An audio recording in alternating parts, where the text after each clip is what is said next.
ஆதியாகமம் 48ஆம் அதிகாரத்தினுடைய 11வது வசனத்தை வாசிக்கலாமா?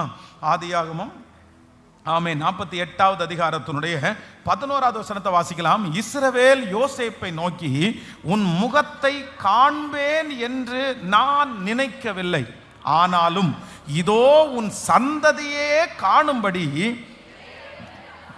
தேவன் எனக்கு அருள் செய்தார் என்றான். அடுத்த வசனத்தை கூட வாசிக்கலாம்.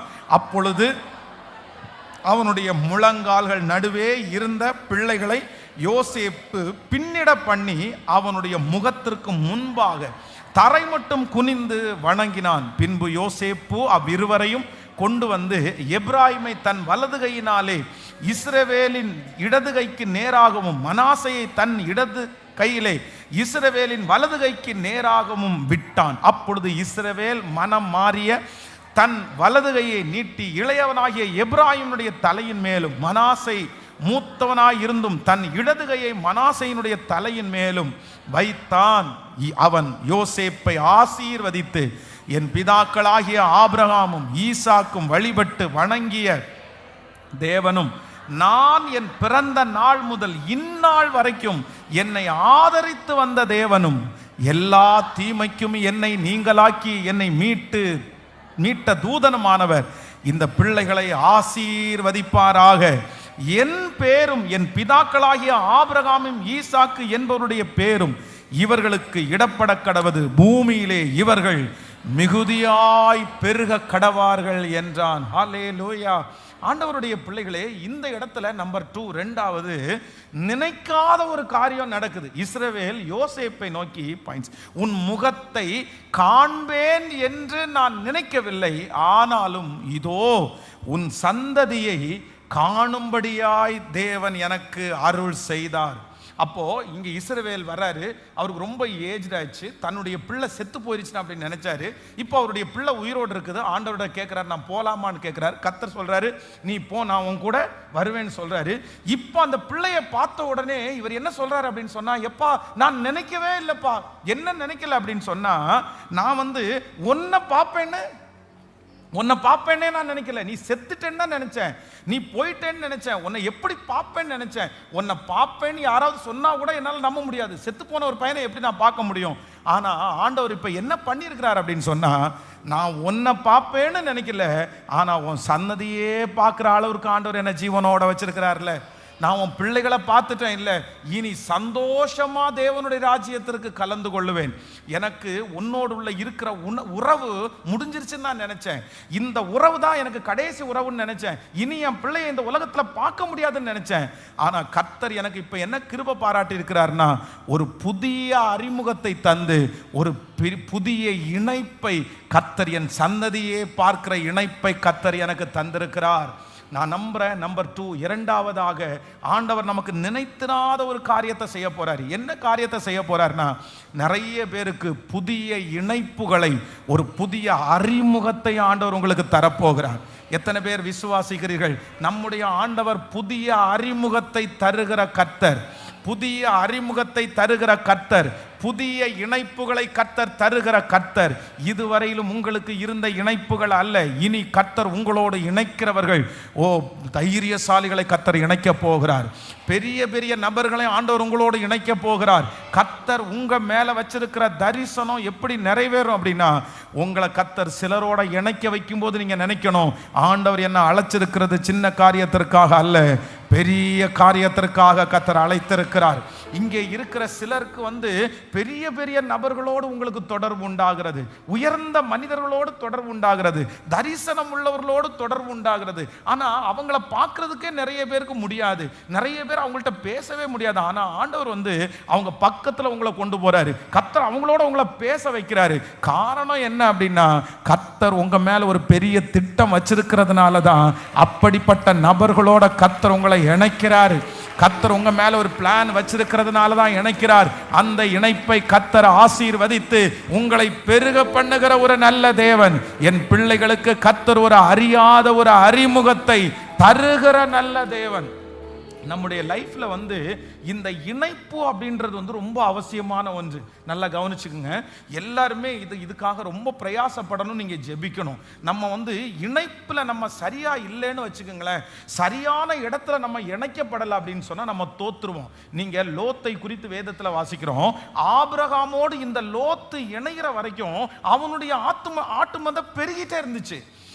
எவ்வளவு தூரம் வந்து ஆபிரகாமுக்கு பெருகுதோ அவ்வளவு தூரம் லோத்துக்கும் பெருகுச்சு. அவன் அந்த ஆபிரகாமோட இருக்கும்போது லோத்து நல்லா இருந்தார். ஆபிரகாமோட இருக்கும்போது லோத்துனுடைய குடும்பம் ஆசீர்வதிக்கப்பட்டுச்சு. ஆனால் லோத்து என்னைக்கு ஆபிரகாமை விட்டு இப்ப பிரிஞ்சு சோதோம் கொமோரா பட்டணத்தினுடைய ஜனங்களோட இணைக்கப்பட்டானோ அன்னைக்கு பிடிச்சிருச்சு பாருங்க அவங்க குடும்பத்துல பிரச்சனை.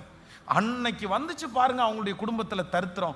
அப்போ ஒன்று நினைச்சுக்குங்க, நீங்க வந்து சிலரோட இணைக்கப்படுறதுல நீங்க ரொம்ப ஜாக்கிரதையா இருக்கணும்.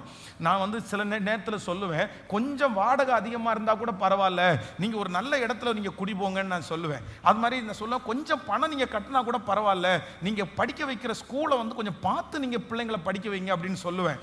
ஏன் அப்படின்னு சொன்னா, சில ஏரியா, சில இடங்கள், சில இணைப்புக்குள்ள நீங்க போயிட்டீங்கன்னு வைங்களேன், நம்ம பிள்ளைகள் வந்து எவ்வளவு நல்லவளா இருந்தாலும் அந்த மாதிரி கேரக்டர்ல மாறிடுவாங்க, அப்படியே மாறிடுவாங்க.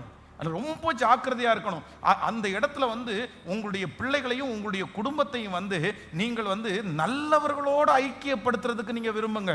கெட்டவர்களோட ஐக்கியப்படுத்துகிறதற்கு இல்ல, என் பிள்ளை நல்ல பிள்ளை, எத்தனை பேர் தப்பு பண்ணாலும் என் பிள்ளை தப்பு பண்ண மாட்டாங்க, அந்த இடத்துல என் பிள்ளை சாட்சியா நிற்பாங்க. சாட்சியா நிற்கலாம், ஒரு சில நாட்கள் நிற்கலாம்.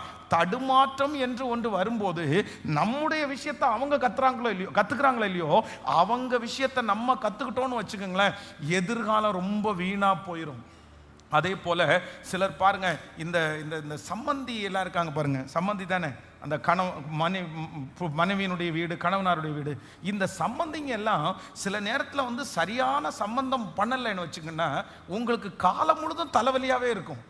இந்த ரொம்ப வித்தியாசமான மைண்டினுடைய சம்பந்தி, சண்டை போடுற ஒரு சம்பந்தி, எப்போ பார்த்தாலும் பணத்துக்கு அடி போடுற சம்பந்திகள், இந்த மாதிரி வீட்டுல எல்லாம் நீங்க இணைக்கப்பட்டீங்கன்னு வச்சுக்கோங்களேன், ஐயோ ரொம்ப கஷ்டப்படுவீங்க, நீங்க ரொம்ப கஷ்டப்படுவீங்க. அதனால பிள்ளைகள் வந்து இப்போவே நீங்க ஜெபிக்க வேண்டியது என்ன அப்படின்னா, என்ன நல்ல குடும்பத்தோட கொண்டு போய் என்ன பண்ணுங்க. சத்தம் வரமாட்டேங்குதே. நீங்களும் அதே மாதிரி ஒரு நல்ல சம்பந்தியா முதல்ல இருங்க. ஆமென். நீங்க மோசமான சம்பந்தியா மாறிடாதீங்க. எதுக்குடா இந்த சம்பந்தம் நம்ம பிடிச்சோம் அப்படின்னு கம்ஃபர்ட் சர்ச்சுன்னு பார்த்த உடனே பிடிச்சிட்டோன்னு சொல்லிடாதீங்க.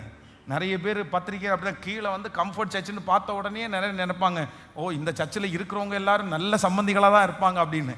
அப்படி இல்லை, நான் கேரண்டி தரல. ஆமேன். அந்த கேரண்டி கர்த்தர் மட்டும்தான் தரணும். ஆமேன். அதனால அதை நீங்க ரொம்ப கவனமா பார்க்கணும். நான் வந்து என்னுடைய வாழ்க்கையில வந்து ரொம்ப நான் சந்தோஷப்படுறேன். எதுக்கு அப்படின்னா, நான் வந்து 2000ல ஊழியத்திற்காக வந்து 2005வது வருஷம் இந்த ஊழியத்தை நம்ம ஆரம்பிச்சோம். 2008வது வருஷம் நான் கல்யாணம் பண்ணேன். 2000ல் நான் என்னுடைய ஊழியத்திற்கு வீட்டிலேருந்து கிளம்பும் போது எங்க பாஸ்டர்கிட்ட சொல்லிட்டு வந்தேன், உங்களை மாதிரி நான் கல்யாணம் பண்ண மாட்டேன் அப்படின்னு எங்க பாஸ்டர்கிட்ட சொல்லிட்டு வந்தேன். சன்னியாசியா தான் ஊழியம் பண்ணணும் அப்படின்னு நினைச்சிட்டு வீட்டை விட்டு வெளியே வந்தேன். ஸோ பைபிள் காலேஜில் அவங்க டீச் பண்ணி ஏன் மேரேஜ் பண்ணணும், அந்த மேரேஜினுடைய அவசியம் என்ன அப்படின்னு சொன்ன உடனே சரி நம்ம கண்டிப்பாக மேரேஜ் பண்ணி தான் ஆகணும் அப்படின்ற ஒரு சூழ்நிலைக்கு வந்தேன். இங்கே வந்து 2005வது வருஷம் ஊழியத்தை ஆரம்பிக்கும் போது மேரேஜ் பண்ணணும் கண்டிப்பாக இப்போ இருக்கிற சூழ்நிலையில் அப்படின்னு வரும்போது என்ன பண்ணுறது, யாரை எப்படி மேரேஜ் பண்ணுறது, எப்படி பொண்ணு பார்க்குறதுன்னா எங்கள் அம்மா அப்பாட்ட சொல்லவே முடியாது. ஏன்னா எங்கள் அம்மா அப்பாட்ட சொன்னோன்னா என்ன சொல்லுவாங்க தெரியுமா, இங்கே 7 லட்சம் கொடுக்குறாங்க, அங்கே 50 பவுன் கொடுக்குறாங்க, அந்த மாதிரி போகிற அப்படி ஒரு ஆள். எங்க பாஸ்டர்ட்டையும் வந்து அவர் வேற மாதிரி ஒரு ட்ராக்கு. இப்ப நானா பார்க்கவும் முடியாது, என்ன பண்றேன்னு தெரியல. ஆண்டவரே நீங்க தான் அப்படின்னு அப்படி சொல்றேன். எனக்கு ஒரு பயம் இருக்குது. நான் நிறைய பாஸ்டர்ஸ் அம்மாவை பார்த்துருக்கிறேன், குறை சொல்லலை. இந்த பாஸ்டர் அம்மாவுடைய மூஞ்சியெல்லாம் பார்த்தீங்கன்னா கடுகடுன்னு இருக்கும். அவர் பாட்டுக்கு வந்து விசுவாசிங்களெல்லாம் நல்லா ஆயத்தம் பண்ணி ஜோம் பண்ணி நடத்துவார். இந்த அம்மா 2 டைம் எரிஞ்சு விழுவாங்க, அந்த விசுவாசி அப்படியே ஓடி போகும். பாஸ்டர் கட்டுவார், இவங்க உடைப்பாங்க. பாஸ்டர் உள்ள கொண்டு வருவார், இவங்க துரத்துவாங்க. இந்த மாதிரி எல்லாரும் இல்லை, நான் அந்த மாதிரி ஒரு சிலரை பார்த்துருக்கேன். அதனால ஒரே பயம், நம்ம பாட்டுக்கு ஊழியத்தை இப்படி சின்சியராக செய்கிறோம், ஏதாவது ஒரு அம்மா வந்து கடுகடுன்னு இருந்து ஜனங்களுடைய மூஞ்சியை பார்த்து அடித்து துரத்திட்டாங்கன்னா என்ன பண்ணுறது, ஒரே பயம். இதனால பண்ணலாமா வேண்டாமா, பண்ணலாமா, எவ்வளோ ஒரு தடுமாற்றம். ஆனால் உண்மையிலேயே நான் இன்னைக்கு ரொம்ப சந்தோஷப்படுறது என்ன அப்படின்னு சொன்னால், அவங்க ஃபேமிலி இருக்குது பாருங்க, அந்த குடும்பம் இருக்கு பாருங்க, ஒரு ஜெபிக்கிற தகப்பனுடைய குடும்பம். அவங்க கோடி பணம் தர வேண்டாங்க, அவங்க ஒரு பொருளுமே தர வேண்டாங்க. அந்த கேரக்டருக்காக, அந்த ஜெபத்திற்காக, அந்த ஊழியத்திற்காக அந்த குடும்பத்தில் போய் கனெக்ட் ஆனதை குறித்து நான் ரொம்ப சந்தோஷப்படுகிறேன். அப்படி ஒரு குடும்பத்தில் ஆண்டவர் நம்மளை கொண்டு போகணும். ஆமேன். அந்த எங்கள் அம்மா அப்பாவுக்கும் அவங்களுக்கும் ஒரு நாள் கூட ஒரு வாக்குவாதம் வந்ததே இல்லை. எங்கள் அப்பாவை தள்ளி உட்காருன்னு அவங்க சொன்னதும் இல்லை, எங்கள் அப்பா இவங்களை தள்ளி உட்காருங்கன்னு சொன்னதே இல்லை. எப்பவும் அவங்கள விசாரிப்பாங்க, எப்பவும் அவங்கள கட்டி பிடிச்சிருக்குவாங்க. ஒரு வாக்குவாதம் கூட இன்னைக்கு வரைக்கும் வந்ததே இல்லை எங்களுக்குள்ள, அந்த ஃபேமிலிக்குள்ள. அவ்வளவு நல்ல ஃபேமிலி, எல்லாருமே ஃபேமிலியோட மினிஸ்ட்ரியில எல்லாம் இருக்கிறாங்க.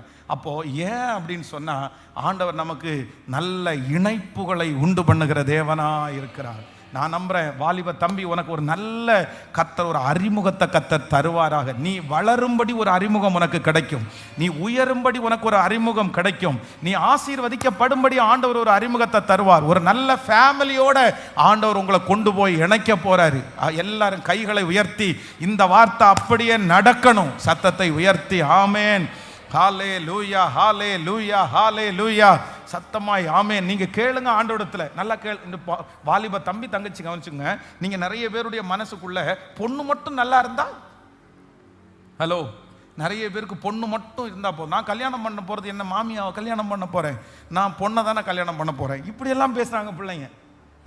உண்மையிலே இது நான் போயிட்டு, எப்பா அந்த பொண்ணு நல்ல பொண்ணுன்னு தான் சொல்கிறாங்க, பட் அவங்க ஃபேமிலி பேக்ரவுண்ட் ரொம்ப மோசமாக இருக்குன்னு சொல்கிறாங்களே, கொஞ்சம் பார்த்துக்கலாமேன்னு கேட்டால், நான் கல்யாணம் பண்ண போகிறது அந்த பொண்ணை பாஸ்டர், ஃபேமிலியே இல்லை. அப்படின்னா எனக்கு ஃபேமிலி முக்கியம். எஸ், அந்த பிள்ளை சில வீடுகளில் அந்த மாதிரி சூழ்நிலை இருக்கும், அந்த பிள்ளை ரொம்ப நல்ல பிள்ளையா இருப்பாங்க, ஆண்டவரோடு நடந்திருப்பாங்க, அது ஆண்டவருடைய சித்தத்தின்படி அதை செய்கிறது ஒன்றும் தவறில்லை, அப்படி சொல்லலை. ஆனால் கண்டிப்பாக ஒரு குடும்பத்துக்குள்ளே நம்ம போகும்போது, ஒரு பொண்ணு எடுக்கும்போது, ஒரு பையனுக்கு ஒரு பொண்ணு பார்க்கும்போது எது ரொம்ப முக்கியம்? கேட்கல, பக்கத்தில் கையை பிடிச்சி சொல்லுங்க, ஃபேமிலி ரொம்ப முக்கியம். நல்லா சொல்லுங்க, ஃபேமிலி நல்ல முக்கியம். நல்லா சொல்லுங்க, அம்மா அப்பா ரொம்ப முக்கியம். ஆமேன். அம்மா அப்பாவை பார்த்து தான், அதுதான் சொல்றது.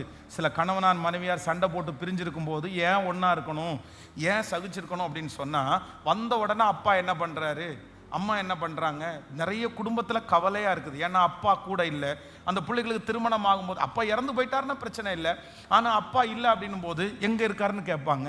அங்கே இருக்காரா, வீட்டுக்கு வர்றது இல்லையா அப்படின்னும் போது அது ஒரு பெரிய மைனஸாக மாறிடும். அது பிள்ளைகளை அவ்வளோ தூரம் வளர்த்து இந்த ஒரு விஷயத்தினால பிள்ளைகளுடைய எதிர்காலமே ஒன்றும் இல்லாமல் போகும். அதனால நிறைய பேர் இன்னைக்கு அவ்வளோ சண்டை இருந்தாலும் பிள்ளைகளுக்காக வாழ்வாங்க, ஏன்னா அவங்களுடைய எதிர்காலத்திற்காக. அதனால நமக்கு நல்ல இணைப்புகளை ஏசப்பா உங்களுக்கு தரணும். உங்களை ஏமாத்துறவங்களை ஆண்டவர் உங்களுக்கு முன்னாடி கொண்டு வராதபடி உங்களுடைய எல்லா பிளஸ்ஸிங்களையும் கர்த்தர் வாக்கு கொடுக்கிறார். நீங்க நினையாத ஒரு அறிமுகத்தை, ஒரு நினையாத ஒரு இணைப்பை எனக்கு தருகிறதற்கு வல்லவர். இந்த 2வது காரியத்திற்காக எல்லாரும் ஜெபம் பண்ணுங்க. நான் நம்புறேன் நிச்சயமா நடக்கும். இந்த வருஷத்திற்கு முடிகிறதற்குள்ள கர்த்தர் உங்களோட இணைக்கிறவங்களை வச்சு ஆண்டவர் பல அடி உங்களை உயர்த்துறதற்கு முடியும். நல்லவர்களோட கர்த்தர் ஒரு சேர்க்கை தருவார். என் பிள்ளை இப்படி சுத்திட்டு இருக்குதே, என் பொண்ணு இப்படி சுத்திட்டு இருக்கிறாங்களே, ஐயோ ஏசப்பா, யாராவது ஒருத்தரை கொண்டு என் பிள்ளையை கைட் பண்ணுங்கப்பா, நடத்துங்கப்பா, நல்லவர்களோட வைராக்கியம் உள்ளவர்களோட சேரட்டும் அப்படின்னு சொல்லி ஜெபிக்கிறவங்க சத்தமா கைகளை உயர்த்தி ஆண்டவரிடத்துல கேளுங்க. வாலிப தம்பி நீ கேளுப்பா, தங்கச்சி நீ கேளு, ஆண்டவர் ஒன்று அப்படி இணைக்கட்டும், நீ சமாதானமாய் நீங்கள் வாழும்படியாக. ஸ்தோத்திரம். நான் உன்னுடைய முகத்தை பார்ப்பேன்னு நான் நினைக்கல, ஆனால் உன் சன்னதியே பார்க்குற அளவிற்கு கர்த்தர் எனக்கு ஒரு புதிய அறிமுகத்தை ஆண்டவர் தந்தாரே, கர்த்தர் கிருபையாய் தந்தாரே. இப்பொழுது ஹல்லேலூயா, ராஜாக்களோடு நான் உன்னை நிற்க வைப்பேன்னு சொன்னீங்களப்பா, ஆசாரியர்களோடு உட்கார வைப்பேன்னு சொன்னீங்களே அப்பா. இப்பொழுது எங்கள் பிள்ளைகளுக்கு விரோதமாக இருக்கிற தேவையற்ற அந்த இணைப்புகள் இப்பொழுது கட் பண்ணப்பட்டு, இப்பொழுது அந்த அறிமுகங்கள் கட் பண்ணப்பட்டு ஒரு நல்ல இணைப்புகள் சேருவதாக. ஸ்தோத்திரம். ஆமென். ஹல்லேலூயா.